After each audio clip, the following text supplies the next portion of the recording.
Il y avait un grand érudit en Voïvodine, Stiepo Stieponovitch.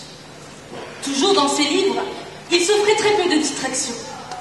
Cependant, il ne manquait jamais les jours de marché. Il aimait le contact avec les paysans, échanger avec eux des propos tout simples qui lui reposaient l'esprit. Le professeur héla un fiacre pour se rendre sur le terrain au bord de la rivière où la tente de Marija était dressée. De loin, Stiepo Stieponovitch entendit le bruit sonore du marteau sur l'enclume.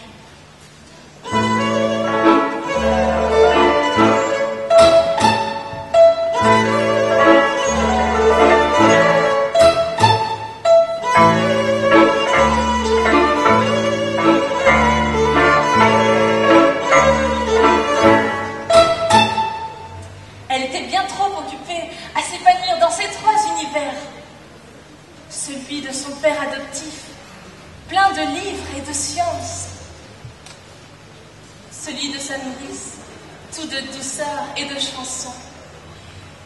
Et enfin, celui qui l'a fasciné le plus, celui de Lati et de ses animaux savants. Il passait des heures et des heures à leur apprendre des numéros. Voilà mon maître sans espoir, et tout notre avenir est noir. Le savoir, toujours le savoir, et l'avoir toujours plus,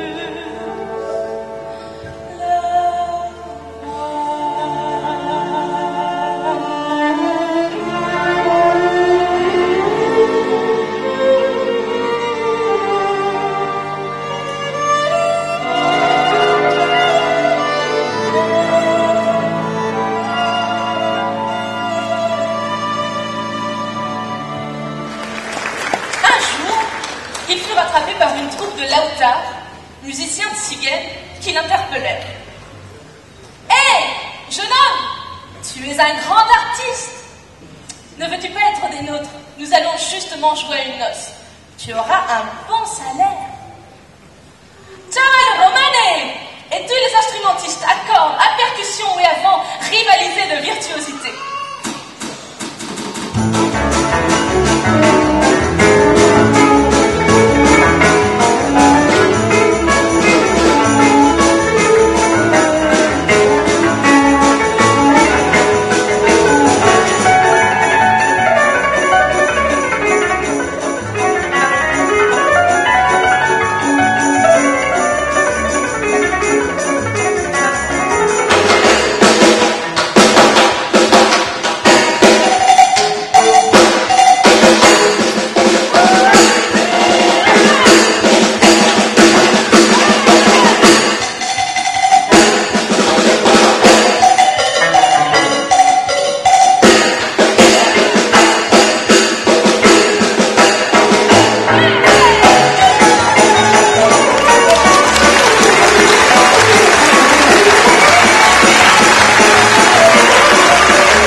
Comme les autres, car à peine eut-il enfourché sa monture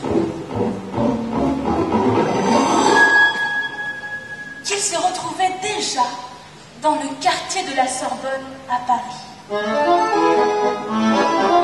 C'était son violon qui lui avait tout révélé quand il en avait joué. Avant qu'il s'en aille, il lui remit des vêtements chauds et lui souhaita la Chodrom, une bonne route.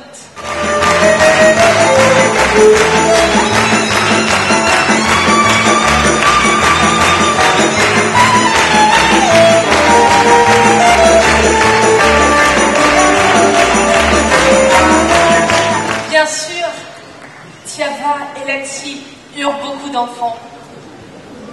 Et encore aujourd'hui, ils habitent une grotte secrète qui résonne de musique au fond des bois.